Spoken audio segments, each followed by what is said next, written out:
আমাদের মাঠের জন্য নিয়ে যাচ্ছি দারুণ এক চমক। হ্যাঁ বন্ধুরা, অবশেষে কিনতে যাচ্ছি ঘাস কাটার মেশিন। কোনটা নেব, কোনটা মাঠে সবচেয়ে ভালো কাজ করবে, কত টাকা দিয়ে কিনলাম, কি কি কিনলাম, চলুন সম্পূর্ণ ভিডিও দেখে আসি।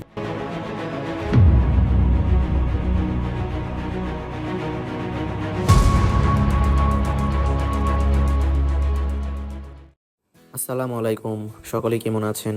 আশা করি সকলেই ভালো আছেন। আজকে একটা স্পেশাল কাজের জন্য বের হয়েছি। আমাদের মাঠের ঘাস অনেক বড় বড় হয়ে গেছে, তাই ঠিক করেছি একটা ঘাস কাটার মেশিন কিনবো। আজকে সেই মেশিনটা কিনতে যাচ্ছি। চলুন দেখি কেমন মেশিন পাই, আর সেটা আমাদের মাঠের জন্য কেমন কাজে দেয়। এরপরে চলে আসলো আমার কাকা, তো দুজনে মিলে রওনা দিয়ে দিলাম মেশিনটি কেনার জন্য।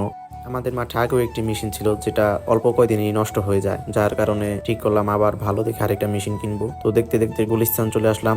তো এখান থেকে যাব একটি অফিসে, অফিস থেকে টাকা নিয়ে তারপরে আমরা চলে যাব মেশিনটি কিনতে। দেখতে দেখতেই চলে আসলাম। তারপরে এদিকে গাড়ি পার্কিং করে চলে যাচ্ছি সেই অফিসে। অফিসটি 14 তলায়, যার জন্য লিফটের ব্যবহার করলাম। তো সেখান থেকে টাকা নিয়ে দুজনে রওনা দিয়ে দিলাম রিক্সা নিয়ে মেশিনটি কিনতে, কারণ মেশিনটি বড়, বাইক নিয়ে গেলে আনতে খুবই কষ্ট হবে। তো রিক্সা করে যেতে হলো। তারপরেই চলে আসলাম সেই নবাবপুর, যেখানে সব ইলেকট্রিক জিনিসের কারখানা বলা যায়।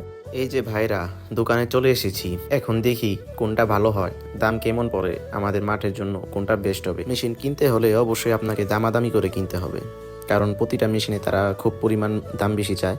তো এই মেশিনটা আমরা প্রথমে পছন্দ করি। আগের বারও আমাদের এরকমই একটা মেশিন ছিল, যেটা ছিল হোন্ডা কোম্পানির। তো এটা চাই না।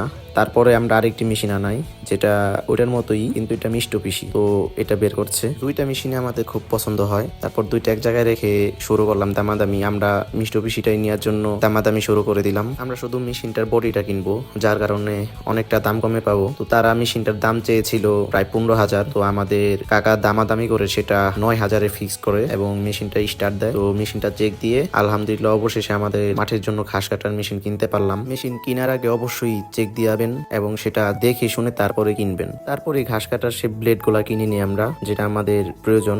আগেরটা ছিল নষ্ট হয়ে গেছে, তো নতুন করে আবার কিনে নিই। এগুলো আপনার 500 টাকা করে।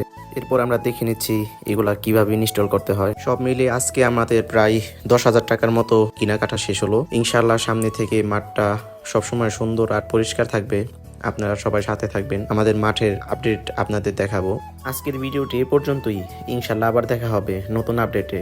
সবাই ভালো থাকবেন, সুস্থ থাকবেন। দেখা হচ্ছে আবার।